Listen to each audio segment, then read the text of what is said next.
Yo, hello everyone. Um, Probably gonna do an article pretty soon about my experiments with rice and making Genmaicha. Not quite finished yet, but I felt I can give like a little teaser in this. And some of my thoughts that I've had lately about rice and about this process, and I kind of am curious to hear your opinions on certain things. So I guess first things first is that Genmai is like the whole rice. So it's not polished, it's not a white rice. This is if I can recall, it's like the whole bran is there, the endosperm is there, and all these things are there. Things that are usually taken away before we eat them in white rice. So this one here is what I had ended up picking up. It's backwards, of course. GABA rice. It's from the US. But anyway, this is a sprouted brown rice with the whole grain. And my thought process behind that is if it's sprouted, that means that there should be glucose in it. And this thought comes from basically sake, and that in order to get sugar out of the rice, you have two options. Option one is going to be to sprout the rice by basically leaving it in water, letting it soak, and then taking it out so the rice essentially thinks that it can grow into a new plant. And once it opens up, that's when you get sugar. Option B, and what they use for sake, is you cook the rice and then you add koji to it. And once you have the koji, it eats the starch of the rice and gives you sugar. So I was thinking, this is going the beer route. I should be able to make a rice beer actually just from what's in the bag here. But the glucose could be interesting to play with because it should give a sweetness that the rice wouldn't otherwise have. So I bought it. It was coincidentally the most expensive rice that they had. But GABA is an interesting term because it comes up in tea.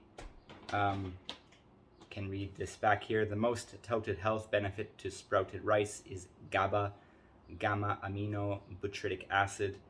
It is an amino acid found in large quantities in GABA sprouted brown rice. GABA also exists in people and works as a neurotransmitter with the following benefits: lowers anxiety, increases the sleep cycle, giving deeper rest, lowers blood pressure, and improves other cardiovascular functions. The sprouting process adds a variety of nutrients through the activation of dormant enzymes, while also softening the bran layer. The rice kernel is germinated until the flavor and nutritional benefits are maximized. Subsequently, the germination process is interrupted and the kernel moisture is reduced to pre-germination levels, preserving the nutritional benefits. Sprouted rice has 4 times the GABA content of regular brown rice and over 7 times the GABA of white rice. Cool, but it doesn't matter. So, okay, you gotta toast the rice to make this Genmai tea. And while that might not be obvious, it sucks when it's not toasted because I tried that. So it leads to the first question.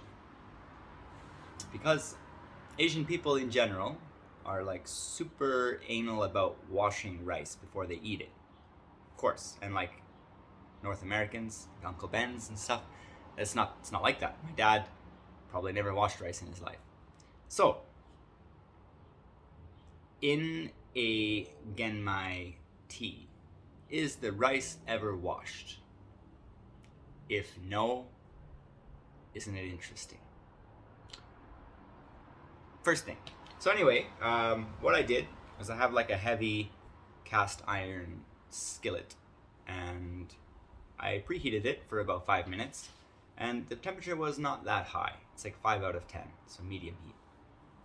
And when I did this, I poured in, I don't know, a bunch of rice, and I roasted it. My original plan was for 10 minutes, and then I will take like little by little out after 3 minutes.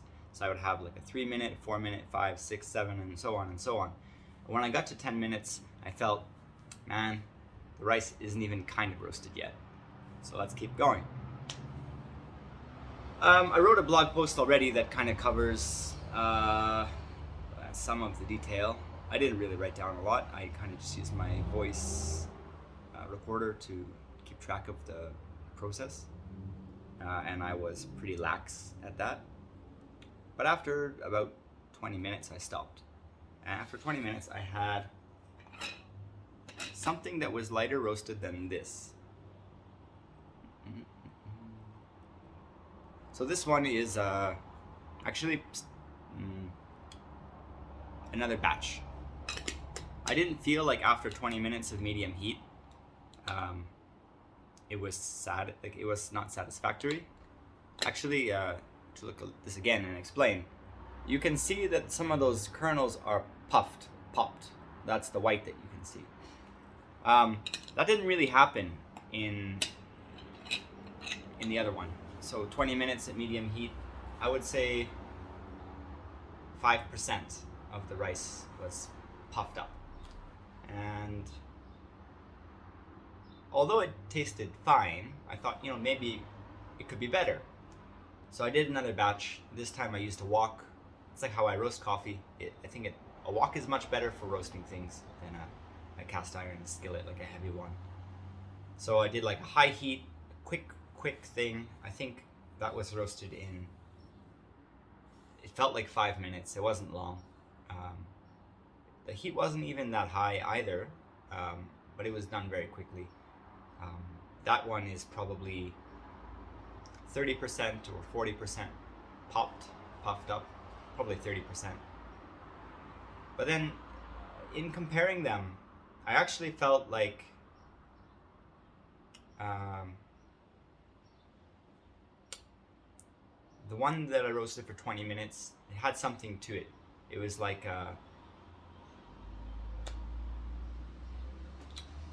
layers of flavor, maybe is the way to try to say it.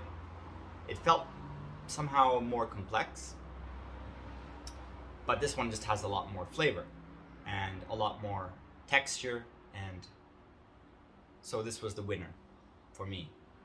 In the back of my mind, maybe if I was to write or to fry it again, maybe I would try to do it slower, kind of like I did for the first one, but just go longer. Maybe it takes 30 minutes for it to get to the same level, but maybe that's what you have to do. In any case, I'm happy with it. It's definitely not bad. But what I just did, because I felt like my first batch was kind of useless now, because if I'm ever going to make Genmaicha, I would use this one. I roasted it again. Now, in the coffee world, you don't re-roast beans. You start from the beginning. And I thought, does the same rule apply to rice? I don't know. I don't think anybody really knows, at least from Googling it in English, which I didn't do. You know what, there's probably lots of information out there. I didn't bother to even look, but somehow I kind of doubt it'd be easy to find. So anyway, I did it. I re-roasted batch number 1, and I fucked it up. It's all burned and gross. But that process happened quickly, and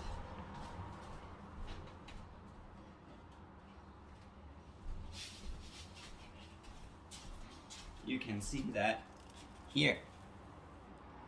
Well, I say burned and gross. I mean, it's not that badly burned, but I would say if that was a light roast, which I somehow don't think it could be, then this is a medium. I would say that's medium. This must be dark. I mean, this was done in the wok as well, and again at kind of a not so high of a heat, but the wok is really thin.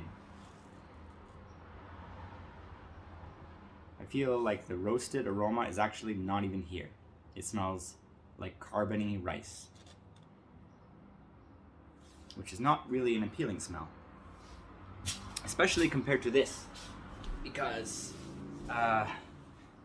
when the aroma is sealed like this, when you open it, It smells pretty sweet.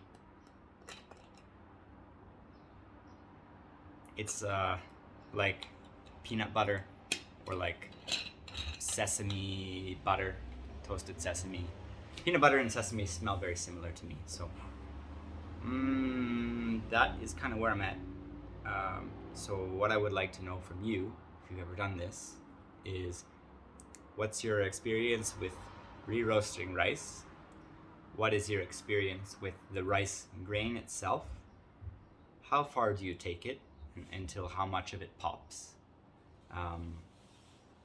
What is the time frame of roasting for you? And okay, after all of that is said and done, after the roasting is finished, here's another set of thoughts.